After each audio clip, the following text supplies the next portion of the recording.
So, Spirit Box, Necrophonic app. Tell me about this property. You know, I want you to talk in context so that I know that I'm speaking to somebody from the other side and that it's an intelligent somebody, preferably a family member. And if they can say, you know, their name and other family member names and let us know a little bit about this property, that would go a long way in helping us believe that there's more to this app.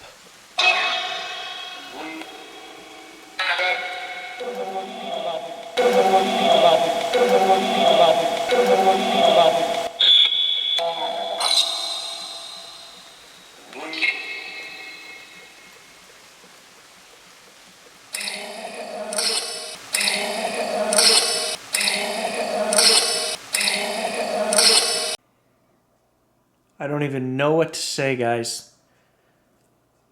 I just started, full body shiver. Okay, I started analyzing the next section. I'm literally 20 seconds into talking with my family at the farm. And it said, listen, farmer. Yeah, okay, I know that much. And then it said bleed. And I'm like, why is it saying bleed? At first I thought it was Lee again. No, it's not. With good headphones on, crank the volume, it clearly says bleed. As it's saying bleed in the background, there's another clicking sound, and I'm like, what is that? That doesn't make any sense. I listened to it a dozen times. Finally, I understood what it says. It says bleed, it says kid, and then the next section says terrible something. I haven't finished analyzing it, and it was like a bolt of lightning hit me. My great-grandfather, Henry, he moved up here to marry Della and take property from my great-great-grandfather, Seth, because his first wife died in childbirth. This app is just nailing it, bang on. And it's kind of freaking me out.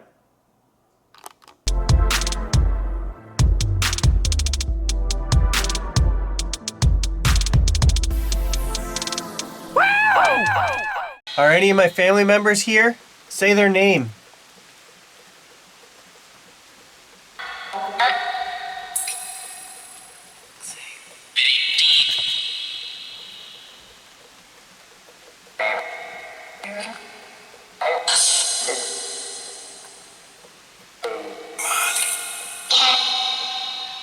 There's my dad's name.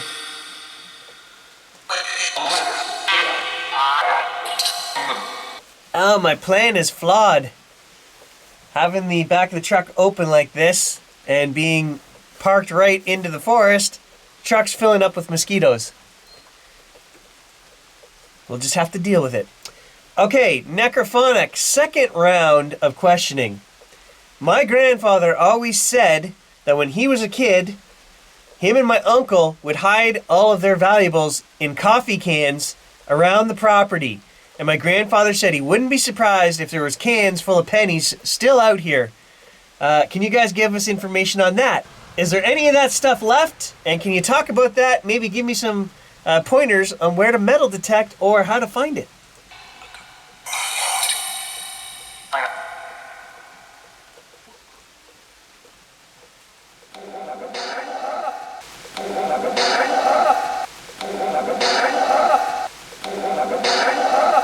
What was great-grandma's name?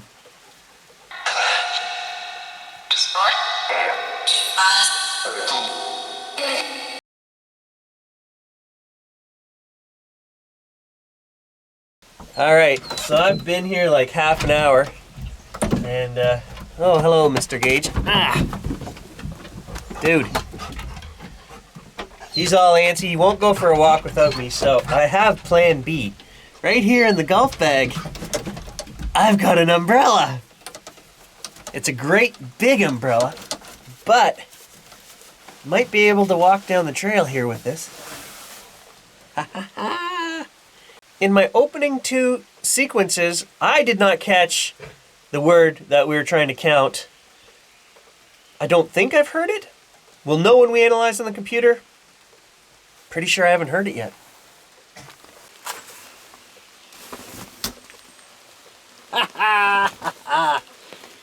Whew. Feels kind of weird and awkward to be carrying an umbrella out here in the bush. You guys know that's not my style. But the camcorder will not hold up to rain like this, so. The only problem is I don't have another hand to walk, talk, and use the Necrophonic app. So we're gonna take a walk in here, maybe a mile, find a good spot to set up the umbrella. That way I know I'm right in the middle of our property. And we'll do a couple more sessions in there and see what we get for responses.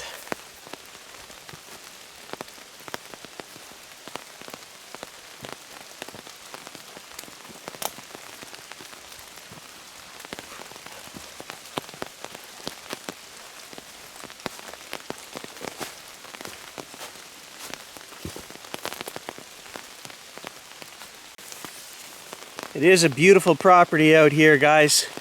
And I do have to say, you know, I take great joy in the responsibility of owning and protecting this and keeping it just as it is, you know, natural. Full of deer, moose, partridge, wildlife of every kind, beautiful tree species of every kind. I love it.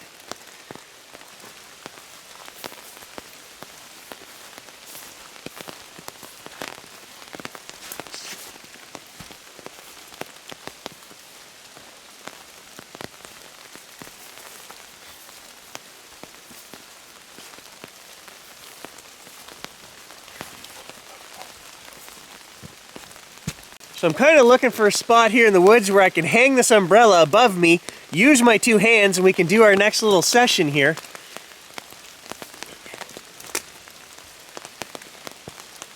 I can actually smell the woods. They smell great in the rain.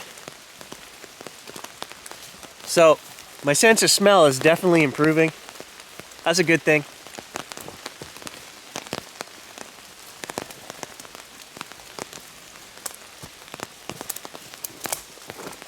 You can almost see my great uncle, my grandfather, my Aunt Audrey. I can see them running through these woods as kids, you know, playing.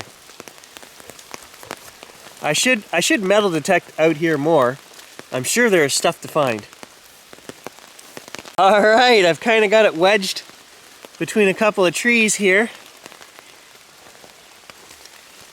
Oh no, there it goes. It's tilting over.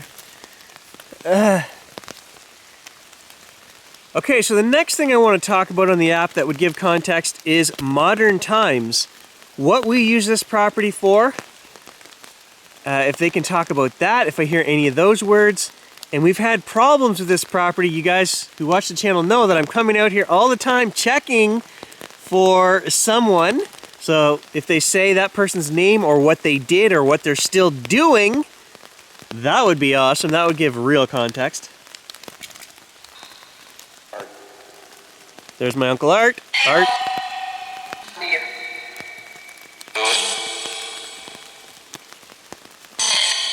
What is that guy doing on my property?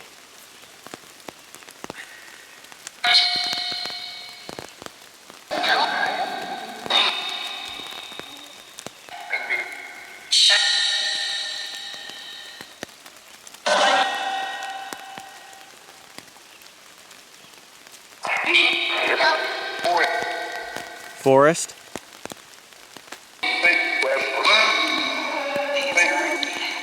Grandpa? Did it say Grandpa? Wow, lots of stuff coming through there, guys. I swear I heard the words hunting and then later hunt, which is what this guy's doing on my property. He's trespassing, he's poaching, he's killing deer. I don't know if it said his name or not. It said Grandpa.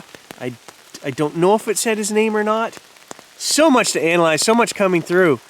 But it seems contextual, and I don't think I've heard that word yet. Should we ask about that word? I mean, I don't want to influence the box. You know, and if I say it here, and then I'll shut the app off, restart the phone in the next location,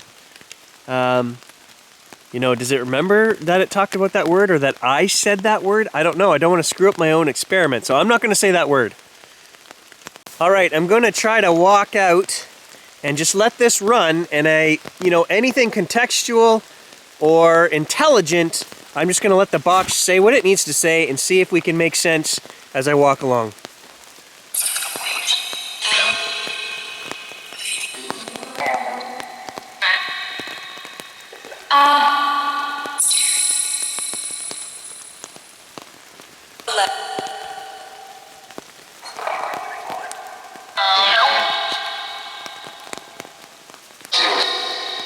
Okay. I swear I heard the word gym like 3 times there. It is very hard to hear because of the rain hitting the umbrella and the leaves all around me. I'm having a really hard time making out words. Hopefully it's recording clearly enough that we're going to make this out on the computer.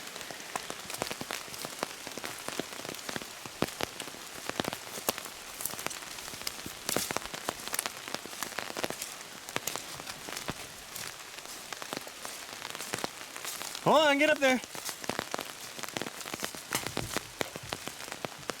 My feet are soaked.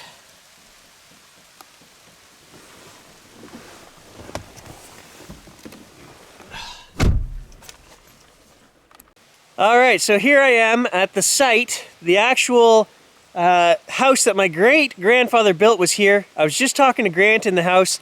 We figure it was late 1920s or early 1930s when he built this. My grandfather was built in the early 1930s, like 32, I think.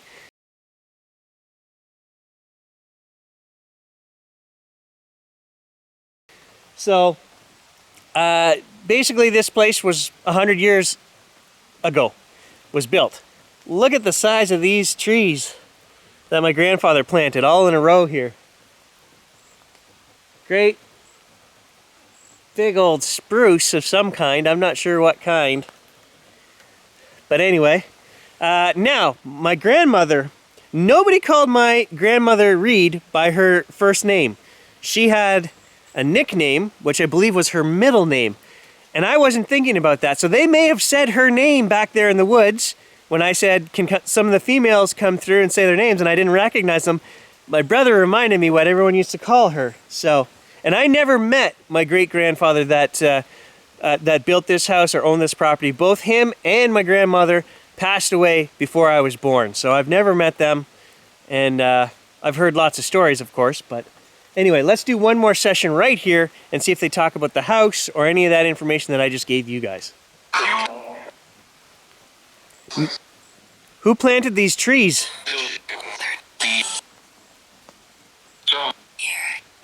My name.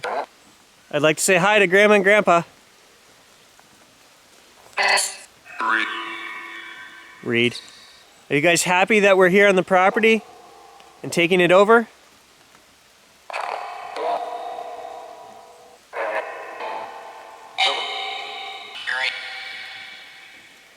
My name again. Let me know that I'm speaking with intelligent family on the other side.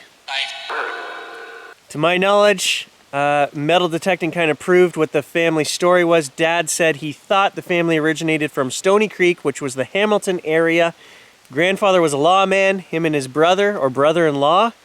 They were the sheriffs down there. And I found a token, a Hard Times token here, which was from a Hamilton grocery store. And that kind of validated that the family history, that that's where they came from, somewhere down in that region.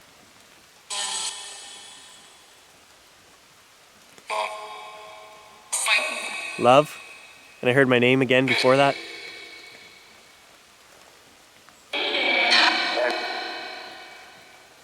Ken again.